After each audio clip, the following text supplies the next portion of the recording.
Bonjour à tous. Marc, bonjour. Bonjour.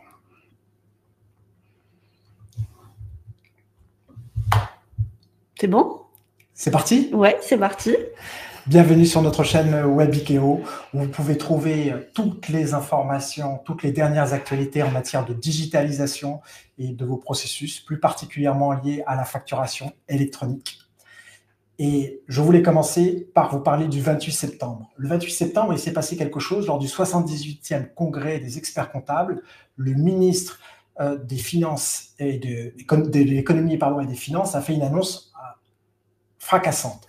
Certains diront révolutionnaire, c'est-à-dire le lancement de la facturation électronique en 3 phases, qui a été validé justement lors du projet de loi 2024 et qui est toujours en cours de procédure d'ailleurs au niveau de l'Assemblée nationale.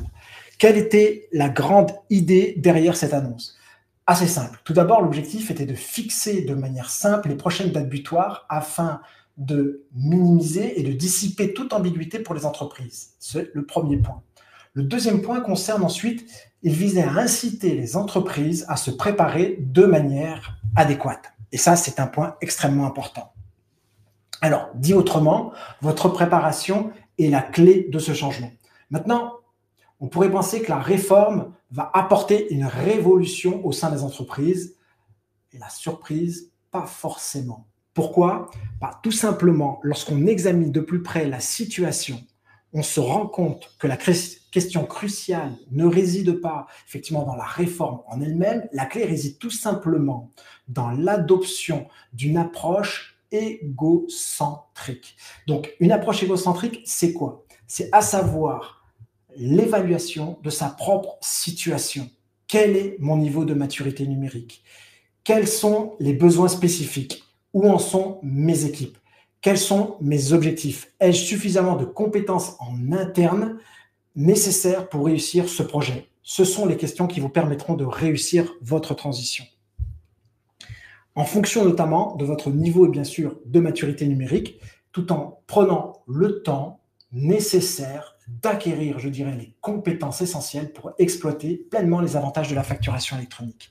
C'est exactement le choix qu'a fait une entreprise de taille intermédiaire. Elle a décidé de prendre en main sa destinée, sans attendre évidemment la réforme, en mettant en place un cockpit de facturation numérique pour améliorer, je dirais, tout d'abord son efficacité opérationnelle et bien sûr renforcer sa maturité numérique. C'est l'histoire que nous avons souhaité partager avec vous aujourd'hui. Bonjour à toutes, bonjour à tous. Je suis Marc Daman, expert en dématérialisation, et pour vous raconter cette histoire captivante, je suis accompagné aujourd'hui de Emma. Emma, bonjour. Bonjour Marc, bonjour à tous.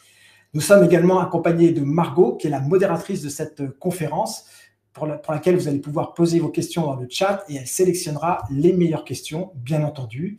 N'hésitez pas à la fin de la conférence ou si vous quittez cette conférence pendant la présentation de nous noter avec le plus d'étoiles possible si vous avez apprécié. Cela nous renforce et puis nous permet effectivement de faire des conférences de bonne qualité encore et de nous améliorer. Donc n'hésitez pas dans les commentaires à partager avec nous. Alors, au menu, Emma, de cette conférence, oui, qu'est-ce que nous avons? Aujourd'hui, on va effectivement vous présenter le cas d'un de nos clients. Donc, c'est une ETI, il s'agit de Axence. Donc, on verra dans un premier temps dans quel contexte nous avons inscrit ce projet de facturation électronique. Et puis ensuite, on vous racontera l'histoire de la mise en œuvre de ce projet. Et donc, on parlera du témoignage d'Axence et on vous présentera à travers ce témoignage notre solution. Et finalement, nous ferons un bilan à la fin de l'histoire pour vous présenter les avantages qu'Axence a pu bénéficier grâce à notre solution. Donc, pour commencer, on va parler du contexte et du cas d'Axence. Marc, est-ce que tu peux d'abord revenir sur le nouveau calendrier de la réforme de la facturation électronique? Oui, absolument. J'en ai parlé dans mon introduction. Le ministère de l'économie et des finances a donc lancé finalement, heureusement, je dirais, ces nouvelles dates butoirs et donc tout simplement en 3 étapes. en 3 phases. Alors, si on commence effectivement par la première phase, on va s'apercevoir qu'on a une étape entre 2024 et 2025 qui va regrouper une phase de recette, ça va être 2024, c'est-à-dire la finalisation du portail, et puis la recette auprès du consortium en charge du développement du portail par l'AIFE. Ensuite, une phase de test qui va être accompagnée d'une phase pilote. La phase pilote avec des acteurs qui ont déjà été sélectionnés. Le casting est déjà fait. Néanmoins, si vous souhaitez participer à ce casting, vous pouvez revenir vers nos équipes et Simtrax, on sera en capacité de vous faire participer à cette phase pilote. Une fois la phase pilote terminée, c'est donc l'amendement 5395 qui a confirmé, je dirais, ces nouvelles dates. Alors, au départ, on était sur 2024 à 2026 pour la généralisation. Là, on va commencer en septembre 2026 avec l'obligation en réception pour toutes les organisations et en émission. On se retrouve avec 2 vagues simplement au lieu de 3. La première, ce sont les ETI qui rejoignent le groupe des grandes entreprises avec l'obligation en émission de la facture électronique associée toujours aux données de transaction, c'est-à-dire le e-reporting. Et puis derrière, en 2027, septembre 2027, c'est-à-dire 1 an, voilà, le scénario envisagé, c'était un peu le scénario du pire par rapport à ça. C'est l'obligation en 2027 qui permettra aux TPE et PME de rejoindre la généralisation de la facture électronique et commencer le pré-remplissage de la TVA. Oui, alors Marc, moi j'ai une question pour toi. Admettons que je sois une PME et qu'en septembre 2026, je reçois une facture d'un fournisseur étranger. Est-ce qu'à ce moment-là, je dois faire du e-reporting ? Absolument. Alors, oui, du e-reporting, absolument. C'est-à-dire que je rappelle que le e-reporting, le e-invoicing concerne 2 entités assujetties à la TVA en France et le e-reporting, c'est une entreprise assujettie à la TVA en France avec une autre qui ne l'est pas. Ça peut être du privé, ça peut être du B2C, comme on dit, ou du B2B, c'est-à-dire un fournisseur étranger qui est assujetti à sa propre TVA dans son propre pays d'origine, ou alors un client qui est à l'étranger. Dans ce cadre-là, on a affaire à du reporting. Donc, la question, c'est oui. D'accord. Et la réponse, pardon. Oui, merci Marc pour cette précision. Et merci de nous avoir reprécisé ce calendrier qui a pas mal bougé ces derniers temps. Donc, maintenant qu'on a rappelé le calendrier, est-ce que tu peux nous parler un petit peu d'Axence et du contexte dans lequel s'est inscrit le projet de dématérialisation des factures, en l'occurrence fournisseurs? Absolument. Tout ça pour vous préciser que début 2024, nous allons organiser une conférence spécialement, effectivement, sur ce report de cette réforme. Donc, restez bien connectés et abonnés à notre chaîne Webikeo. Vous aurez toutes les informations pour pouvoir y participer. Alors, la fameuse ETI, la fameuse histoire que l'on va vous raconter, c'est l'histoire d'Axence, qui est une société française qui est partie en groupe, effectivement, IFPEN. IFPEN, c'est IFP, Énergie Nouvelle, tout simplement. Donc, par rapport à ça, ce qu'il faut comprendre, que c'est un groupe qui est composé de 2000 personnes à travers le monde. On le voit, il y a un contexte international associé à cette entreprise, avec un siège social qui se trouve à Rueil-Malmaison. Et puis après, nous avons une usine qui est basée à Salindre, Cocorico, on pourrait dire comme ça, puisque c'est dans notre département du Gard, notre joli département du Gard. Donc, c'est à 50 km à peu près de là où on se trouve, à Nîmes. On est en train de vous parler de Nîmes. Donc, d'abord, ce contexte international. Ça travaille dans la pétrochimie, Axians. On voit la présence d'ailleurs en Arabie Saoudite et au Bahreïn de manière assez importante. Donc, par rapport à cette partie, l'idée, c'est un pionnier dans la production de carburants renouvelables de la pétrochimie à partir de la biomasse, c'est-à-dire la conversion de ce pétrole. Donc, à partir de là, ils ont au niveau des différentes entités, ils ont un système qui est un ERP, qui est un ERP SAP, qui va être dédié à 700 utilisateurs. Donc, on voit qu'on a 700 utilisateurs SAP pour 2000 employés à travers le monde. Et au niveau de cet ERP SAP, il est géré à partir du siège social Rueil-Malmaison. Voilà. Donc, merci Marc pour ces précisions. Donc, maintenant qu'on a précisé le contexte, on va passer au témoignage de cette société chez qui on a déployé notre solution. Et on va vous présenter également notre solution. Donc, on va commencer par le début. Finalement, quelles étaient les motivations d'Axence au départ quand ils t'ont contacté et qui t'ont mis en place avec eux ce projet-là? Qu'est-ce qu'ils t'ont dit à ce moment-là? Alors, c'est une très très bonne question, Emma. Et en fait, pour y répondre, il faut comprendre qu'on travaillait effectivement avec eux. Ils nous avaient déjà sélectionnés pour générer les factures à l'international, donc à l'émission et non pas en réception à destination de l'Arabie Saoudite, avec les particularités de la facture électronique dans ce cadre. Et donc, vous l'avez compris, Axence est une entreprise française qui est en pleine croissance. Et Axence a vite compris qu'il devait renforcer sa maturité numérique, j'en ai parlé pendant mon introduction, pour appuyer cette croissance. Sans la maturité numérique, on ne peut pas appuyer cette croissance. À partir de là, comment assurer la continuité de service, même lorsque les collaborateurs sont à distance? Puisque effectivement, une préétude avait été établie pour trouver un outil de dématérialisation. La Covid a accéléré un petit peu ce phénomène et pour répondre aux nouvelles attentes, plus de télétravail. Donc, comment pouvoir travailler de manière collaborative, efficacement, en étant à distance, en assurant une continuité de service. Contexte international, on l'a vu, c'est-à-dire que la plupart des fournisseurs ne sont pas forcément français. On est sur 60% à l'international, 40% effectivement réception. Et renforcer son niveau de maturité, passer tout simplement par la dématérialisation, commencer par mettre en œuvre une procédure compatible avec la future législation de la facturation électronique en France. Ça, c'est sûr, il fallait être prêt pour ça. Mais c'est surtout commencer à dématérialiser la facture fournisseur afin que l'ensemble des services puissent bénéficier des avantages de la facturation électronique et donc renforcer sa maturité numérique. Voilà, donc merci Marc de nous avoir précisé en fait les motivations d'Axence au moment où ils ont entamé leur projet. Donc là maintenant on va vous décrire comment on a mis en place ce projet chez Axence. Donc on a décidé de vous parler de ce projet en 4 actes. Donc on parlera dans un premier temps du qui, ensuite du quoi, pourquoi cette solution, enfin pourquoi ils ont cherché à mettre en place une solution sur la réception et l'automatisation du traitement des factures fournisseurs. On verra ensuite comment on a travaillé avec eux pour mettre en place ce projet et finalement Marc nous décrira les différents jalons de ce projet et on parlera du planning qui a été mis en place. Vous pouvez poser vos questions à n'importe quel instant, n'hésitez pas, bien sûr, dans le chat. Marc, est-ce que tu peux nous parler du qui, quels étaient le contexte d'Axence qui était concerné par ce projet, pardon.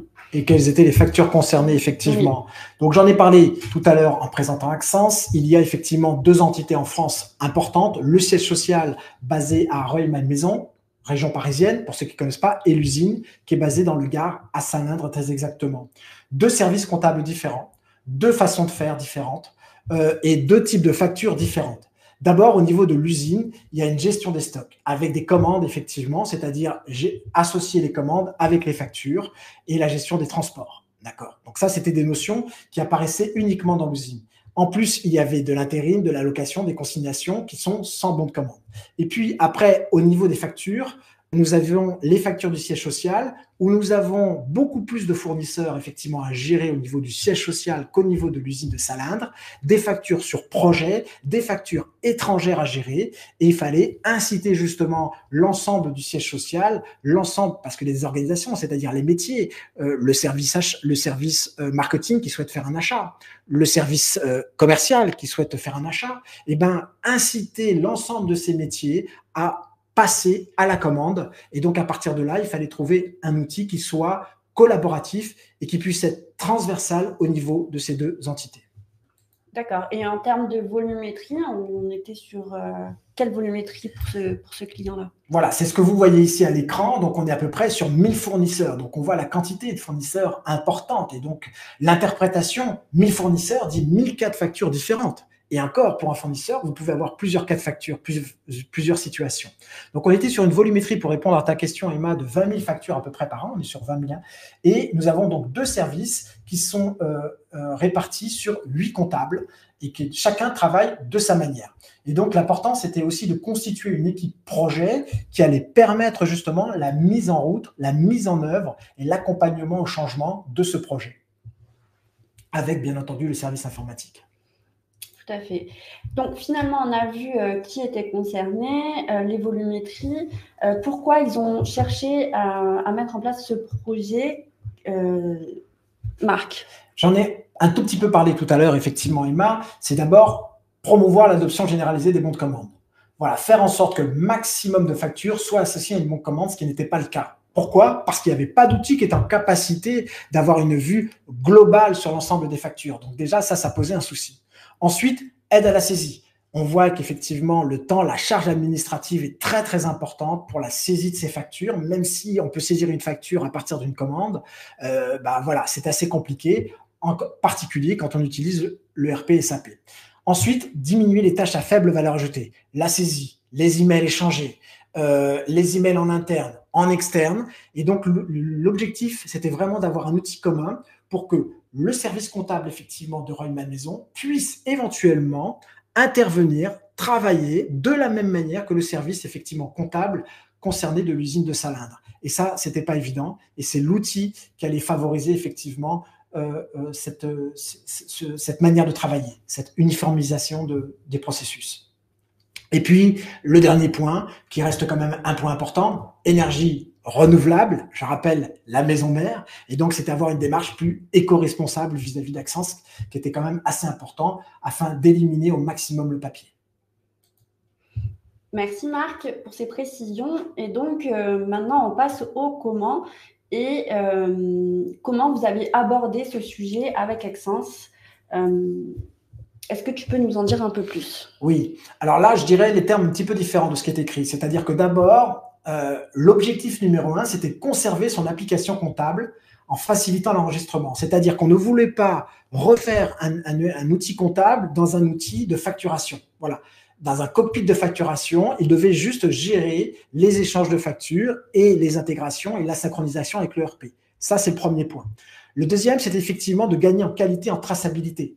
Par exemple, la création de bons à payer. C'est ce qu'on voit ici en appelant PAP, c'est-à-dire la mise en place de circuits d'approbation, mais de circuits d'approbation électronique, la dématérialisation de ces flux, parce qu'avant, qu'est-ce qu'elle faisait? Tout simplement, la comptable, elle allait de bureau en bureau, ou alors elle prenait son téléphone, échange d'emails, et on perdait un temps fou, effectivement, à obtenir l'approbation d'une facture. Ça, c'était assez important. Et puis, avec la deuxième chose, c'était bien entendu de préparer la réforme en France, avec une première phase de stabilisation, parce que quand on travaille en numérique, la réforme, ce n'est qu'un canal en réception supplémentaire. Ça ne va pas changer radicalement, ce ne sera pas une révolution au sein de l'organisation. Et donc ensuite, proposer la solution aux filiales étrangères afin que l'ensemble du groupe puisse bénéficier de cette facturation électronique. Très bien. Est-ce que, dernier point rapide sur cette partie-là, et puis après on passera à la solution, présentation de la solution. Marc, quelle était la feuille de route? Quels sont les différents jalons et quand est-ce qu'on sera mis en production notre solution chez Axence? Très rapidement. On est dans la phase de test. Il y a déjà des factures qui circulent en fait en production. Donc, je dirais qu'on est déjà dans cette phase de finalisation. Le 1er janvier 2024, c'est la date de Go Live. Mais on voit que quand même, on a mis du temps à le faire. On a commencé au T1, c'est-à-dire le premier trimestre de 2023, phase d'analyse, ateliers ensuite qui ont été définis, qui ont permis de définir le contour des besoins, de revenir, de faire participer justement l'ensemble des acteurs, à savoir les comptables, le service achat, la direction informatique. L'ensemble de ces acteurs ont pu travailler en commun en atelier afin de définir une solution commune et d'être sûr de prendre le train, que tout le monde puisse le prendre le train au sein de la société Axence, avec un fin de paramétrage qui a déjà été terminé. Donc, le paramétrage est terminé et on est vraiment dans la phase de finalisation. Ok, donc merci Marc pour ces précisions, d'avoir bien défini le contexte et comment nous avions élaboré ce projet. Donc, maintenant, on va passer à la partie 2, donc les étapes clés. Et pour ça, on va vous présenter notre solution à travers 4 chantiers qu'on a identifiés qui nous paraissaient importants d'adresser. Donc, on va parler d'abord de la réception des factures fournisseurs, puis de la vérification des données associées à ces factures, puis on verra ensuite les circuits d'approbation et finalement l'intégration dans votre ERP. Donc, on va commencer par le premier chantier, la réception. Marc, quels étaient les principaux points à traiter pour Axence? Qu'est-ce qui était important sur la partie réception des factures fournisseurs? Oui, cette manière d'aborder la facturation électronique est commune à l'ensemble de nos clients. Et donc, en réception, les principaux points à traiter que l'on a vus spécifiquement avec Axence, c'était d'abord recevoir des factures sur une boîte générique, c'est-à-dire ne rien demander à ses fournisseurs. Les fournisseurs doivent continuer à utiliser exactement la même boîte générique qu'aujourd'hui. Premier point, répartition des factures par comptable. Une fois effectivement les factures réceptionnées sur cette boîte générique, être en capacité de router la facture à la bonne personne, d'accord? Et ensuite, l'acceptation et le traitement de la facture, on l'a vu avec des circuits d'approbation si nécessaire, sachant que de toute façon, 60% des fournisseurs d'Axence sont étrangers, c'est-à-dire qu'ils continueront, même après la réforme, à envoyer leurs factures par email. Et finalement, vous avez rencontré des écueils lorsque vous avez fait vos ateliers avec Axence. Est-ce que tu peux nous en dire plus sur ces écueils et quelles sont les réponses qu'on a apportées, les solutions à apporter à ces écueils? Oui, pendant cette conférence, on a 30 minutes. On n'a pas le temps d'aborder l'ensemble des points, donc on a voulu mettre en avant certains points parmi une liste de sujets à traiter avec le client. Après chaque atelier, on a fait les points sur différents chantiers. Donc, en réception, le premier écueil qu'on a rencontré, c'est ça. Je reçois, c'est des choses très pratiques pour avoir un cas vraiment très pratique, hein, une approche très pragmatique de la question. Je reçois un fichier avec une facture qui intègre deux documents. Comment je fais pour les isoler? Des fois, ils sont dans le même PDF et des fois, ce sont des PDF séparés. Comment le faire? Eh ben, on a montré la possibilité de segmenter d'une page à l'autre, la possibilité d'ajuster des pièces justificatives. Et c'est là où Wilma, je crois que tu vas nous montrer quelque chose d'intéressant. Oui, tout à fait. Je vais vous montrer la solution qu'on a mis en place chez Axence juste après que tu nous aies expliqué c'est pas encore deuxième écueil rencontré.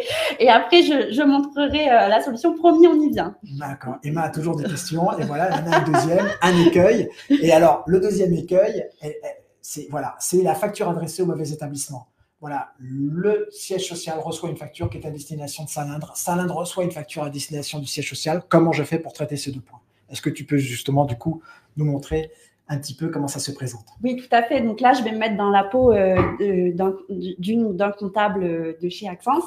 Grâce à notre solution, en fait, ils peuvent se connecter à Compleo Invoice Platform à l'aide d'une adresse mail, d'une adresse email et d'un mot de passe. Donc là, je me connecte et donc j'arrive sur l'interface où je vois effectivement que j'ai un onglet mail entrant. Donc là, je vois l'ensemble des mails qui sont arrivés sur la boîte mail qu'on supervise. Donc, vous pouvez aussi voir les mails sur cette boîte mail, puisque nous, on n'y touche pas.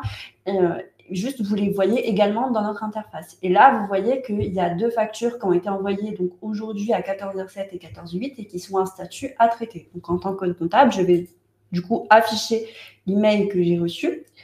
Et là, ce qu'on voit, effectivement, c'est qu'on voit l'email reçu et on voit le document qui était en pièce jointe de cet email.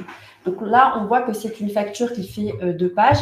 Et donc, par rapport à l'écueil numéro 2 que Marc nous a cité, en fait, ici, je peux préciser au logiciel que c'est du contenu mixte et qu'en fait, la facture se trouve sur la première page et que la deuxième page, en fait, c'est tout simplement une pièce justificative que je vais quand même associer à cette facture.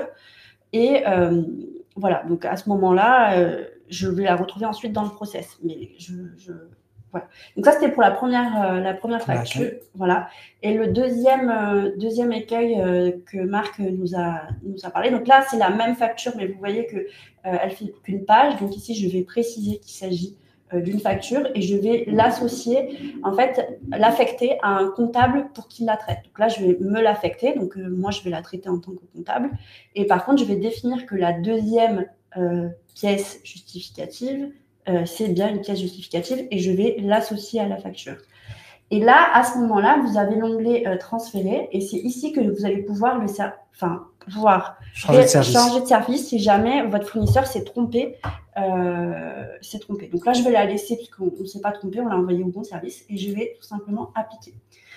Voilà, donc là, j'ai illustré les deux écueils que Marc nous a parlé. Donc, je vais revenir sur le diaporama pour passer à la suite, c'est-à-dire au chantier vérification.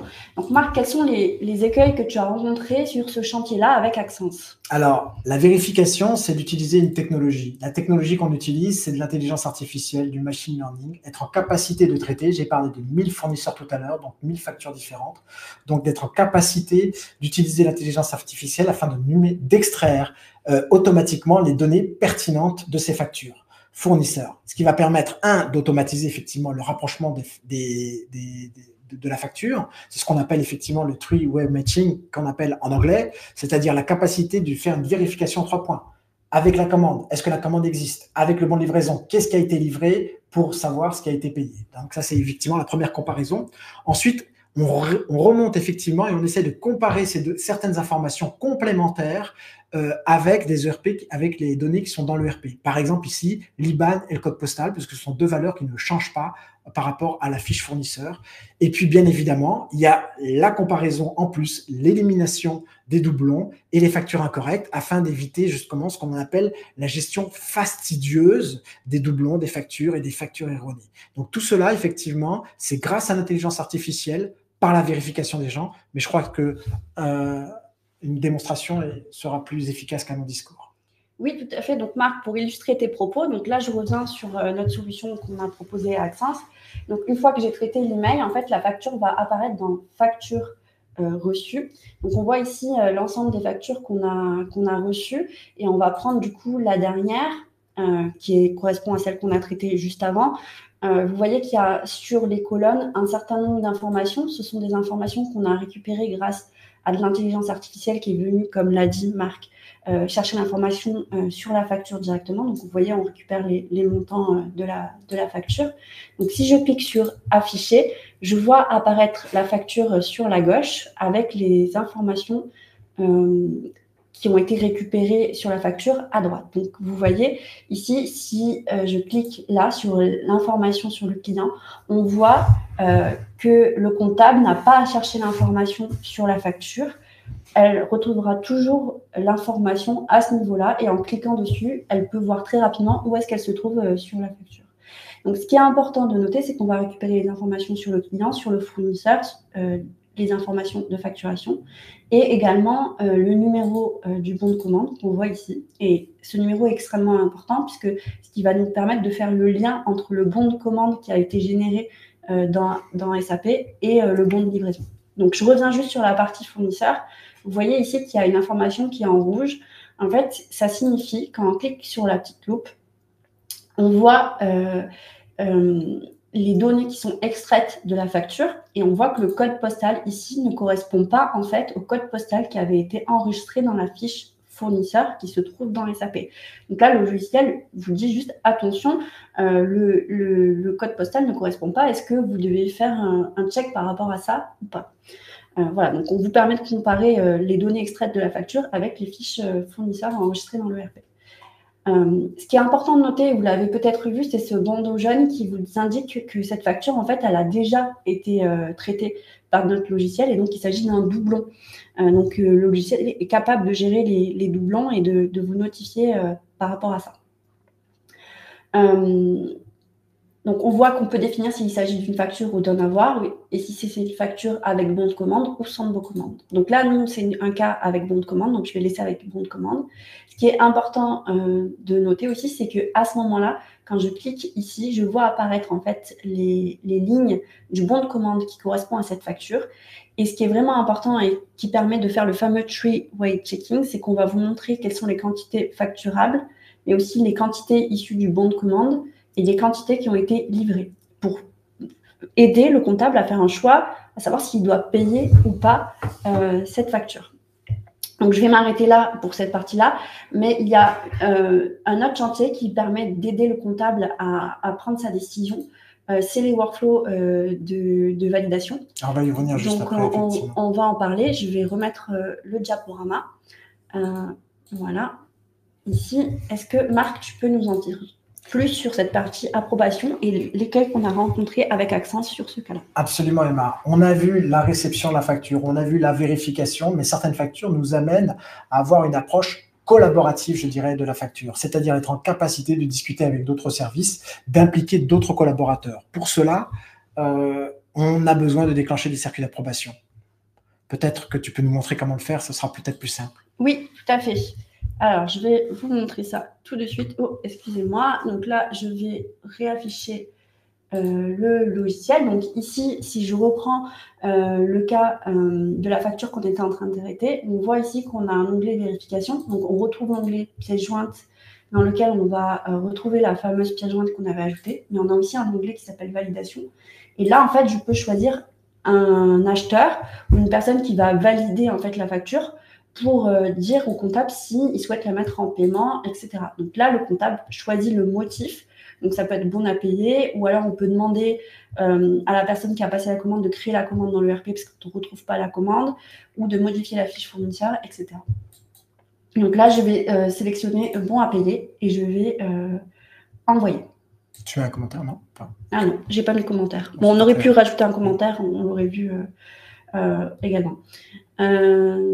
Du coup, ce qui va se passer, c'est que la personne qui doit valider va recevoir un email. Je vais vous l'afficher tout de suite.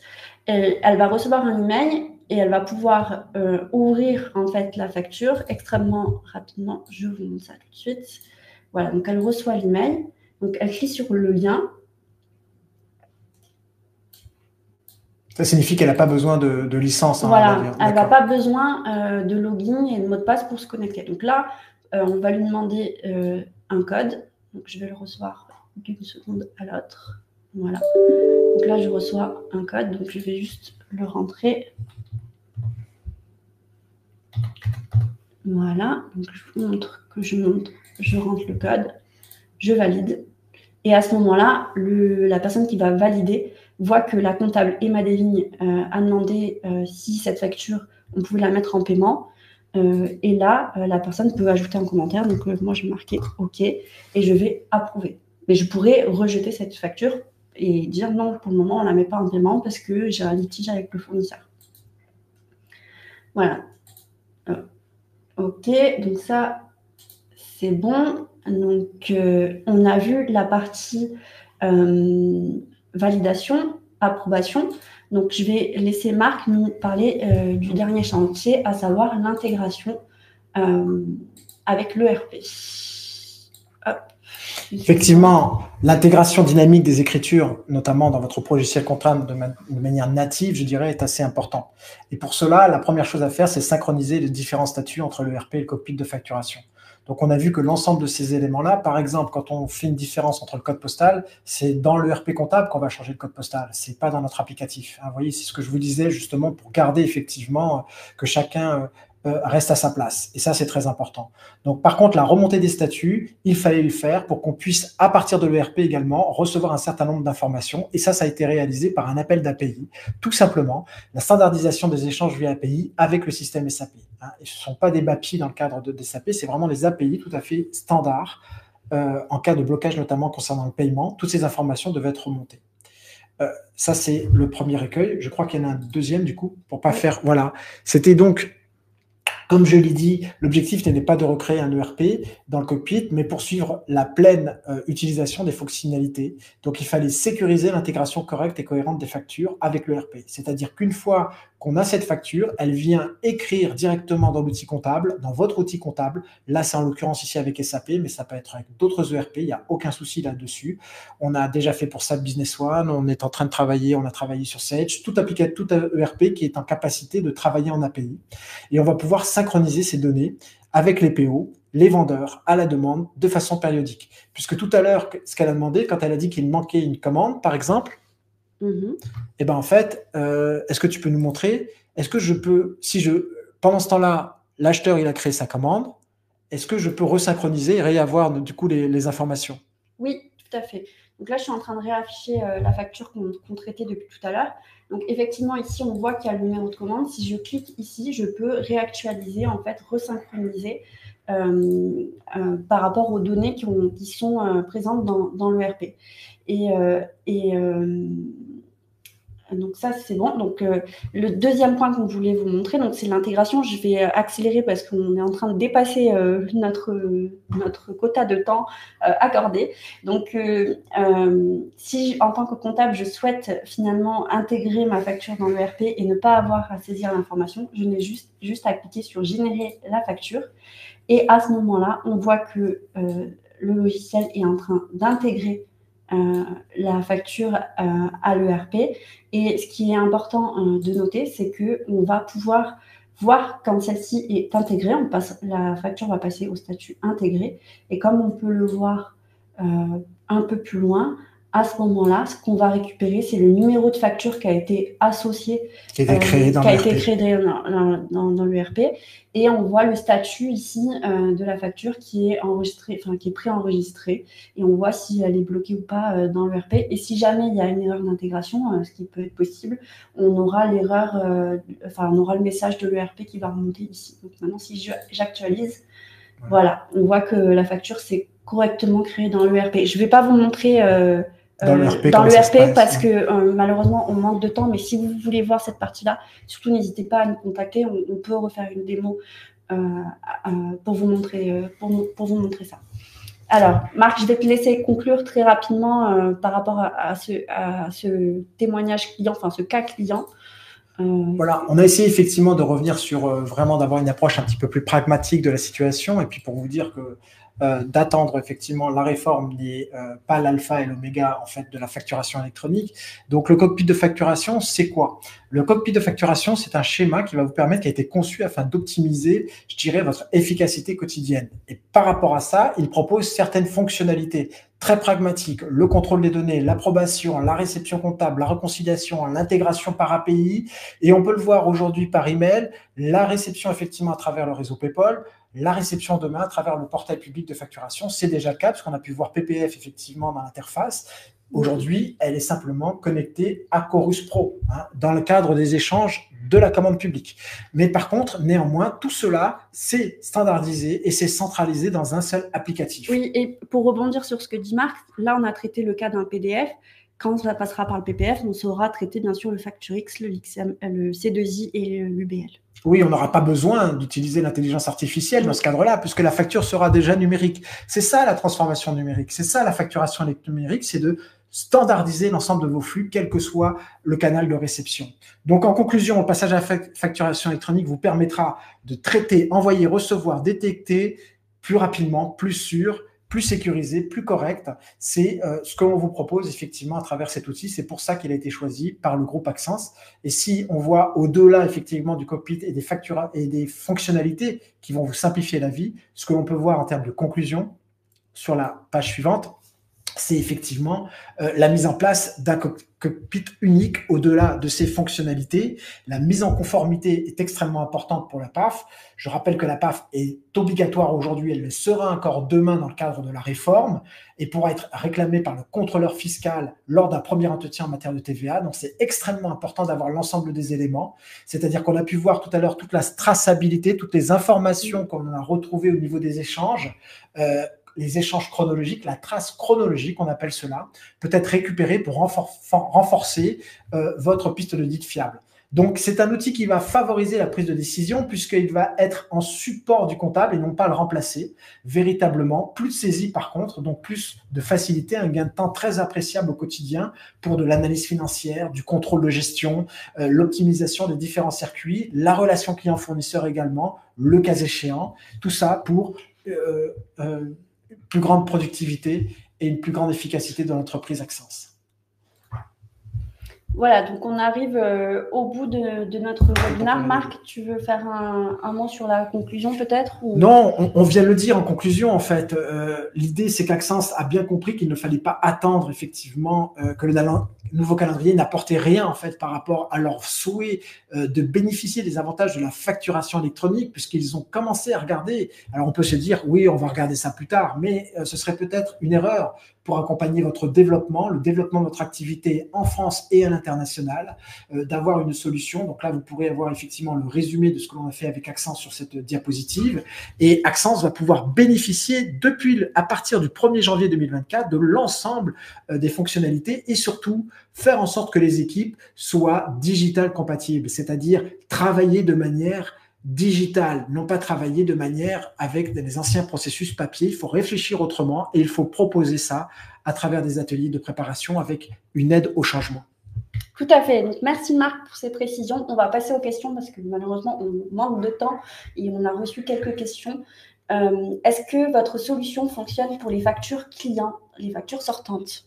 Oui, alors c'est le même cockpit de facturation qui va vous servir pour vos factures sortantes. Simplement, la difficulté des factures sortantes, c'est la mise en conformité de vos factures envoyées. C'est-à-dire être en capacité de faire, si vous l'adressez au PPF, c'est-à-dire au portail de service Chorus Pro, il s'appellera comme ça, hein, il faudra s'y faire. Ce portail de service, il accepte que 3 formats électroniques. Il faudra être en capacité d'adresser un de ces 3 formats. Donc oui, c'est le même applicatif qui va gérer les factures en émission à destination du portail PPF, qui sera donc portail de service Chorus Pro demain. Merci. Mais également par email. Oui. Ceux qui ne seront pas destinés effectivement au portail. C'est vrai, tout à fait. On a 2 autres questions. Donc, on a Arnaud qui nous demande si l'enregistrement des factures ne devrait-il pas être fait avant le bon à payer pour assurer que la comptabilité a bien enregistré toutes les factures reçues. C'est absolument une bonne question, Arnaud. Pourquoi? Parce qu'en fait, chaque entreprise, je l'ai dit, est un cas unique, une situation unique. Je l'ai dit dans mon introduction, chaque cas est différent. Et ça fait partie des discussions que l'on a lors de l'atelier de réception, lorsque l'on a de l'atelier de vérification. Toutes ces informations, effectivement, ces discussions, parce que l'outil peut être paramétré en fonction de votre situation. Donc, la réponse à votre question, oui, on peut travailler de la manière dont vous dites. Oui, on peut travailler aussi de la manière dont Axence travaille aujourd'hui. Voilà, il n'y a pas de mauvaise situation. Voilà. Donc, votre cas de figure est tout à fait possible par rapport à ça. C'est juste du paramétrage de l'applicatif. Et je dirais que, pour conclure, le traitement a déjà été identifié puisqu'on est en phase de finalisation. On divise par 5 le temps de travail d'un comptable sur le traitement d'une facture, alors qu'on on n'a même pas encore mis en production, mais avec les gens qui ont fait la phase pilote, c'est-à-dire les utilisateurs clés, les comptables clés, on a déjà divisé par 5 leur temps de travail, ce qui est quand même assez important. Merci Marc pour ces précisions. On a un certain nombre de questions. On reviendra vers vous pour les personnes à qui on n'a pas pu répondre, mais malheureusement, on arrive au bout du temps qui nous est accordé. Et donc, on vous remercie tous de nous avoir suivis et on vous dit à bientôt pour un nouveau webinaire en janvier sur la réforme. Voilà, merci à tous. Et n'oubliez pas, il y a un dernier webinaire, ce n'était pas le dernier webinaire de l'année. Il y a un webinaire effectivement sur la signature électronique. Donc un sujet qui est quand même assez lié effectivement avec la facturation électronique, mais pas trop. C'est la possibilité de signer vos documents en sortie ou en entrée, effectivement. Donc, la phrase de conclusion. La réforme, c'est une réforme juste en France pour la facturation électronique, mais qui ne doit pas servir de prétexte. C'est à vous d'être moteur de votre changement. Je vous dis à très bientôt et vous souhaite d'excellentes fêtes de fin d'année. Au revoir.